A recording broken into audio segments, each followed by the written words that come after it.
ओम शांति। आज का अमृत वेले के लिए पॉइंट है, रोज अमृत वेले सारे दिन के लिए अटेंशन रखो। रोज अमृत वेले सारे दिन के लिए अटेंशन रखो, स्व की चेकिंग करो। बाप दादा कहते, सदा अनुभव करते हो कि हमारा आत्मिक स्वरूप का सितारा चमक रहा है। सदा चमकता है, वह कभी कभी चमकता है। जब बाप द्वारा नॉलेज का सितारा चमक गया तो अभी बुझ तो सकता नहीं, लेकिन चमक की परसेंटेज कम और ज़्यादा हो सकती है। उसका कारण क्या? अटेंशन की कमी। जैसे दीपक में अगर सदा घृत डालते रहो तो वह एक रस जलता रहेगा। बाबा कहते हैं जैसे स्थूल दीपक में, दिए में अगर हम घी डालेंगे तो वह एक रस सदा ही चलता रहता है। अगर घृत कम हुआ तो हलचल करेगा। ऐसे अटेंशन कम हो जाता है तो परसेंटेज की चमक भी कम हो जाती है। इसीलिए बाप दादा भी श्रेष्ठ मत है।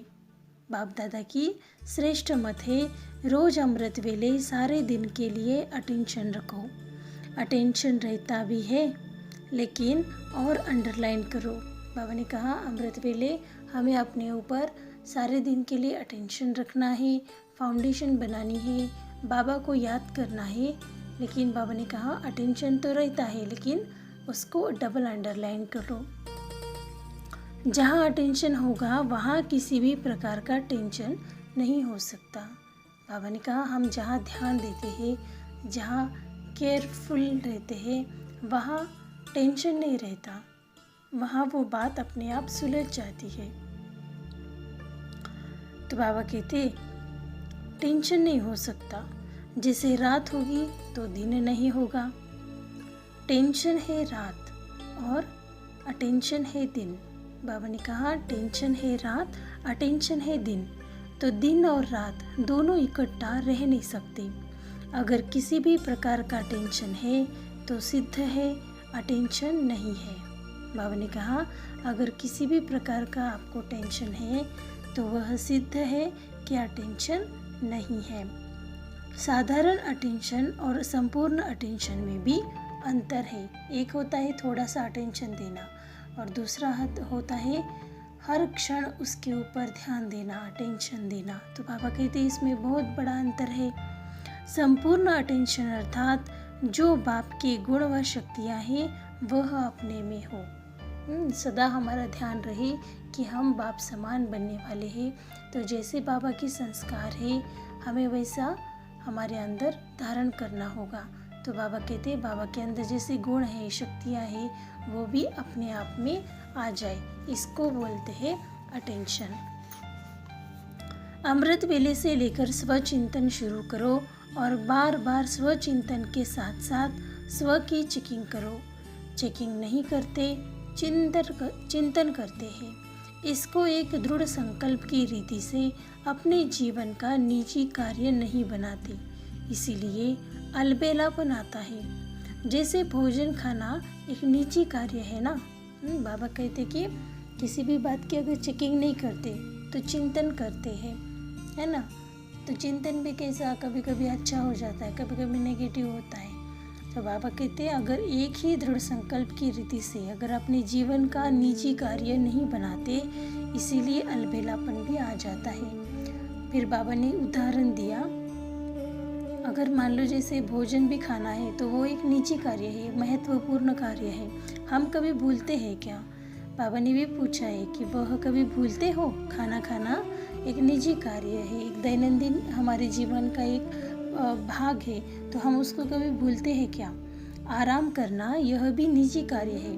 थोड़ा आत्मा थोड़ी थक जाती है, शरीर थकता है तो वो तुरंत ही सोने की चेष्टा करता है। तो बाबा कहते नींद करना या फिर आराम करना ये भी आप निजी कार्य है। अगर एक दिन भी 2-4 घंटे आराम कम हो गया तो चिंतन चलेगा। 2-4 घंटे अगर हमने आराम किया नहीं, थोड़ा सा जल्दी उठ गए, तो हमारे अंदर चलता रहता है कि मैं जल्दी उठ गया, नींद कम हो गई। तो बाबा कहते चिंतन चलेगा कि नींद कम है, जैसे उसको इतना आवश्यक समझते हो, वैसे स्वचिंतन और स्व की चेकिंग इसको आवश्यक कार्य न समझने के कारण अलबेलापन आता है। बाबा ने कहा कि दो चीज़ों के ऊपर हम निजी कार्य नहीं समझते हैं, इसके लिए हमारे अंदर अलबेलापन आता है। तो पहला है स्वचिंतन, यानी सदा स्व के बारे में चिंतन करना कि मैं कौन, मेरा कौन। तो बाबा कहते स्व की चेकिंग करो, स्वचिंतन करो, सारी सृष्टि की नॉलेज आदि मध्य अंत को याद करो, बाप और वर्षे को याद करो, अपने को आत्मा समझ बाप को याद करो। बाबा कहते ये है स्वचिंतन, जैसे ड्रिल करना, अशरीरी अवस्था, विदेही अवस्था, आत्मिक स्मृति में रहकर हर कार्य करना, सब ये सब स्वचिंतन में आता है, स्वमान में रहना। तो बाबा कहते स्व की चेकिंग भी आवश्यक है। एक होता है स्वचिंतन और दूसरा है स्व की चेकिंग। चिंतन भी करना है और स्वयं के अंदर क्या क्या कमी है, कमज़ोरी है, उसको निकालने के लिए उसको फाइंड आउट भी करना है। जैसे चेकिंग भी करनी है कि मेरे अंदर ये अच्छा गुण है, ये नहीं है, जो नहीं है तो उसकी चेकिंग करके उसको निकाल भी देना है। और अगर हमारे अंदर जो अच्छे गुण हैं, परसेंटेज है, उसकी शक्तियाँ हैं, तो उसको बढ़ाना भी है। तो बाबा कहते हैं स्वचिंतन के साथ साथ स्व चेकिंग भी अति आवश्यक है और इसको हमें अपना निजी कार्य समझना है। अगर नहीं समझते हैं तो यहाँ से हमें अलबेलापन आता है। तो पहले वह आवश्यक समझते हो, यह नहीं। अमृत वेले रोज इस आवश्यक कार्य को रिफ्रेश करो, तभी सारा दिन उसका बल मिलेगा। कभी कभी ऐसा होता है कि सारे दिन में हमें थकावट महसूस होती है या हमारा मन नहीं लगता, कभी कभी मन व्यर्थ क्रिएट करता है, व्यर्थ बातें अंदर आ जाती है, चाहते हैं तभी भी वो उसको निकाल नहीं पाते। या फिर कभी कभी जैसे इमोशनल होना या कभी कभी क्रोध आना, थोड़ा सा माया के वशीभूत होने लगते हैं। तो बाबा ने कहा कि उसका भी क्या किसके कारण हो रहा है ये। तो अमृत वेले रोज हमें इस कार्य को, आवश्यक कार्य को, जैसे स्वचिंतन और स्व चेकिंग की बात कही बाबा ने, तो इस कार्य को रिफ्रेश करना है, यानी कि फिर से याद करना है, उसको रिफ्रेश करना है, तभी हमें उसका सारा दिन बल मिलेगा। स्व चेकिंग से और स्वचिंतन से हमें सारा दिन बल मिलेगा। अगर फिर भी अलबेलापन आता है तो आप अपने आप को सजा दो, जैसे ब्रह्मा बाबा भी करते थे। मान लो कभी अगर आत्मिक स्थिति से बाबा को भूल जाते भी थे, आत्मिक स्थिति नहीं रहती थी, कभी कभी थोड़ा सा वाणी में भी आते थे, कभी बाबा को भूल जाते हैं, तभी बाबा अपने आप को चमाट भी मारते थे। कर्मेंद्रियों की सभा लगाते हैं रात को, जब नींद करनी होती है तभी सर्व कर्मेंद्रियों को पूछते थे, अगर किसी ने कुछ गलत किया तो उसको सज़ा देते थे। तो बाबा ने कहा कि अगर हमारे अंदर अलबेलापन आता है तो अपने आप को सज़ा दो। जो सबसे प्यारी चीज़ व कर्तव्य लगता हो उससे अपने आप को किनारा करो। क्या करो कि जो हमारे सबसे अच्छी प्यारी चीज़ है, वस्तु है, उससे हमें किनारा करना है, यही हमारी सज़ा है। उस टाइम के लिए उस चीज़ से, उस पदार्थ से हमें दूर रहना है। जैसे मान लो हमें स्वीट खाना बहुत अच्छा लगता है, अगर हमने कुछ विकर्म हो गया या फिर अलबेलापन हुए तो अपने आप को सज़ा देने के लिए हम उस स्वीट जो पदार्थ है उसका त्याग कर सकते हैं, उसको कुछ दिन नहीं खा सकते। जैसे 2 दिन नहीं खाना है, 5 दिन नहीं खाना है, वो हमारी सज़ा होगी, नहीं खाना ही सज़ा होगी और हमें याद दिलाएगी कि ये हम क्यों नहीं खा रहे, क्योंकि हमने अलबेलापन किया है। तो बाबा ने कहा कि ऐसे अपने को सुधारना है, पश्चाताप भी करना चाहिए। अभी पश्चाताप कर लेंगे तो पीछे नहीं करना पड़ेगा। जब अभी सुधारने की चेष्टा करेंगे तब पीछे हमें रोना नहीं पड़ेगा। रोज अमृत वेले अपनी महिमा, बाप की महिमा, अपना कर्तव्य, बाप का कर्तव्य रिवाइज करो, एक निजी नियम बनाओ। अलबेलापन तब आता है जब सिर्फ डायरेक्शन समझा जाता है, नियम नहीं बनाते। बाबा ने कहा अलबेलापन तभी आता है जब सिर्फ डायरेक्शन बोल के हम समझ जाते हैं, लेकिन उसको नियम है बोल के नहीं, रूल्स माना कि उसको फॉलो करना ही होता है। तो बाबा कहते हैं डायरेक्शन को ही रूल्स की उपाधि है, यानी कि डायरेक्शन को ही नियम बनाओ। जैसे दफ्तर में जाना जीवन का नियम है तो जाते हो ना, ऐसे अमृत वेले उठकर अपने नियम को दोहराओ। बाबा ने कहा कुछ भी हम लौकिक में जैसे दफ्तर में जाते हैं, ऑफिशियल काम करते हैं, तो वो हमारा निजी काम है, कुछ भी हो जाए लेकिन हम उसे पूरा करते ही हैं। जो सारे दिन का टारगेट रहता है उसको भी कंप्लीट करते हैं। लेकिन बाबा ने कहा कि अगर अमृत वेले हमें इसका ध्यान रखें, हम उसको दोहराएंगे, उस नियम को हमारे अंदर एक बार रिकॉल करेंगे, रिमेंबर करेंगे, तभी वो क्या होगा, नियम पक्का भी हो जाएगा, याद भी रहेगा और अलबेलापन नहीं आएगा।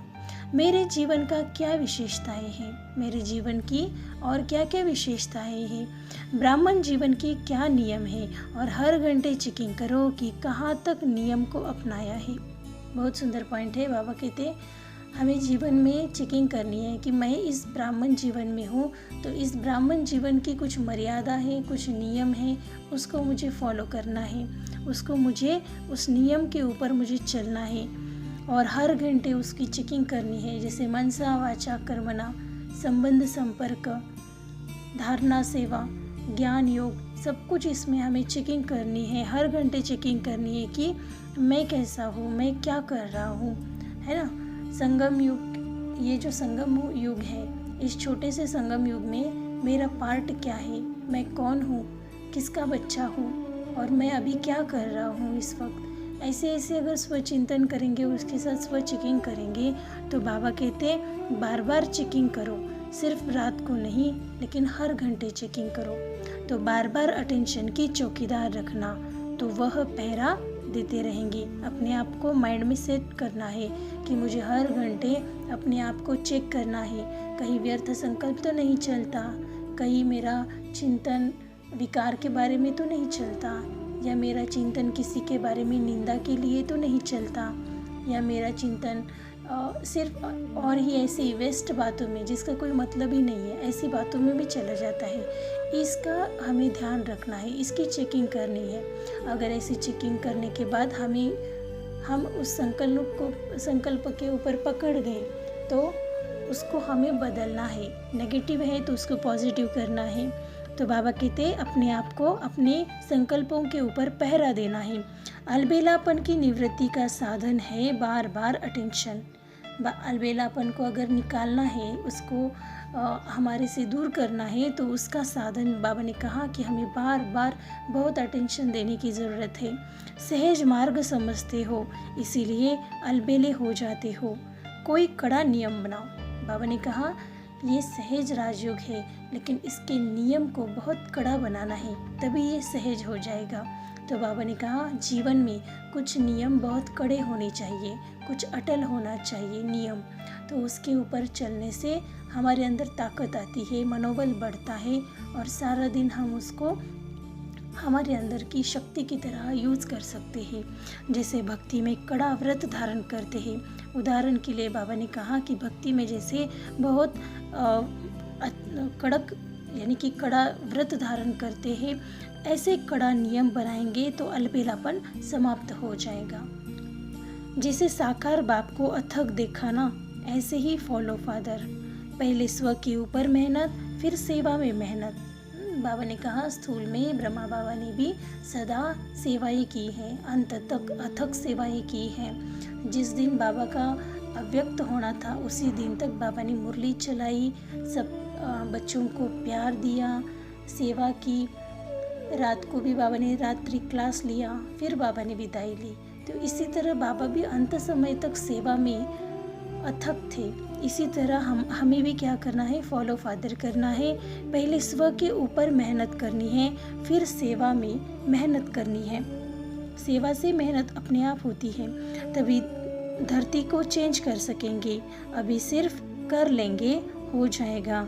इन आराम के संकल्पों के डनलप को छोड़ो, करना ही है। यह मस्तक में सदा स्लोगन याद रहे तो फिर परिवर्तन हो जाएगा, है ना। बाबा कहते कर लेंगे, कर रहे हैं, ऐसे अलबेलेपन के बोल नहीं बोलो, लेकिन कर ही लेंगे। सदा यह स्लोगन अपने मस्तिष्क में रहे, सदा याद रहे, तभी यह परिवर्तन हो जाएगा। बाप दादा कहते अमृत वेले से लेकर अपने आप को चेक करो कि जो व्रत लिया है उस पर चल रहे हैं। संकल्प क्या करना है, वाणी में क्या बोलना है, कर्म करते हुए कैसे कर्मयोगी की स्थिति में रहना है, यह व्रत लिया है ना। हाँ, बाबा कहते हैं अपने आप को अमृत वेले हर रोज़ एक व्रत दो, उसके ऊपर चलना है, फिर संकल्प करना है, वाणी में क्या बोलना है, कर्म करते हुए हमें कर्मयोगी की स्थिति कैसी रखनी है, इसको ध्यान देना है। यह व्रत लिया है ना।